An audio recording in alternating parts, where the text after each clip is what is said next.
ఇక్కడ చూస్తుంటే మాగంటి గోపినాథ్ ముండే భార్య సునీతమ్మ గారు మంచి మెజార్టీతో గెలుస్తారు. ఎందుకంటే గతంలో కేసీఆర్ గారు చేసినవి ఉన్నాయి.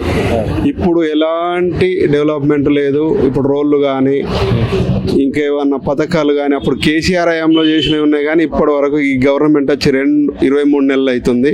ఇప్పటి వరకు ఎలాంటి చేయలేదు. ప్రజలు నమ్మే ప్రసక్తి లేదు. కాబట్టి ఇప్పుడు మాగంటి సునీత గారు భారీ మెజార్టీతో గెలవ ప్రభుత్వమే బాగుండే. ఈ ప్రభుత్వం 2 సంవత్సరాలే కానీ ఎన్నో హామీలు ఇచ్చి ఏం చేయలేకపోయారు. గత ప్రభుత్వం అంతా 10 సంవత్సరాల పబ్లిక్ అంతా ప్రజలంతా చూసిర్రు ఏం చేసిర్రు. ఇప్పుడు ఏం తెచ్చిర్రంటే హైడ్రా తెచ్చిర్రు.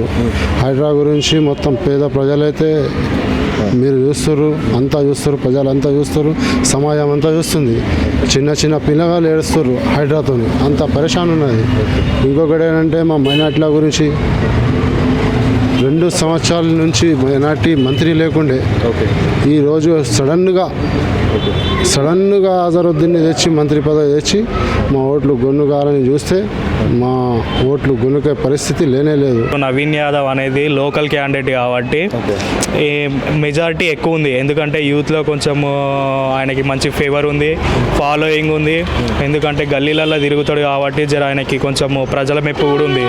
ఇంకొకటి ఏంటంటే మాగంటి సునీతకి ఏంటంటే ఆమె ఒక లేడీ, ప్రజల మధ్యలోకి రాలేదు, గల్లీలలో ఏం జరుగుతుందో తెలుసుకోలేదు, ఏం జరుగుతుందో ఆమెకు తెలియదు. కాబట్టి నవీన్ యాదవ్ అనేది చిన్నప్పటి నుంచి ఇక్కడే పుట్టి పెరిగిండు కాబట్టి ఆయనకి ఏ గల్లీలో ఏముంది, ఎలాంటి సమస్యలు ఉన్నాయో ప్రతి ఒక్కటి ఆయనకు మంచి అవగాహన ఉంది. అందుకే అని చెప్పి ప్రజలు కూడా జూబ్లీహిల్స్ ప్రజలు కూడా నవీన్ యాదవ్కి పట్టగడదామని చూస్తారు. ఎవరికి వాళ్ళు వస్తున్నారు, చెప్తున్నారు, పోతున్నారు. మా పబ్లిక్ వచ్చేసి ఎవరికి ఇష్టమైతే వాళ్ళకి ఇస్తారు. అంతేగాని వీళ్ళు ఏం చేస్తున్నారు అంటే ఫోన్లు చేసి అడుగుతున్నారు. అది ఇబ్బంది పెడుతుంది. మీరు ఎవరికి చేస్తున్నారు, ఎవరికి ఇచ్చేస్తున్నారు అని మేము అది జవాబు చెప్తాం. మీరు అది అడగకూడదు. అట్లా పబ్లిక్ ఇష్టం, అది ఎవరికి వేస్తారు ఏందని వాళ్ళకి ఇష్టం వచ్చినప్పుడు వేస్తారు. ఏం పార్టీ వస్తే బాగుంటుంది? ఇప్పుడు కేసీఆర్ రావాలా? కేసీఆర్ రావాలా? ఇక్కడ ఎమ్మెల్యేగా ఎవరున్నారో తెలుసా? ఇప్పుడు తెలియదు సార్. బీఆర్ఎస్ నుంచి మరి బీఆర్ఎస్ పార్టీ నుంచి ఇప్పుడు కేసీఆర్ పార్టీ నుంచి సునీత అంటనా రాలేదా ఇక్కడ? అంటే మరి ఆమెనే గెలిపిస్తావు మళ్ళా? అంటే రాలేదు, నీ దగ్గరికి రాలేదు, నీకు అవి ఇప్పిస్తా, ఇల్లు ఇస్తా అట్లా అంటుండ్రు, వస్తుండ్రు, అది ఇస్తారు ఇది ఇస్తా అంటుండ్రు. ఈ చెట్లకి ఇస్తుండ్రు, గరీబులకి ఇస్తలేరు, ఉన్నోళ్ళకే ఇస్తున్నారు.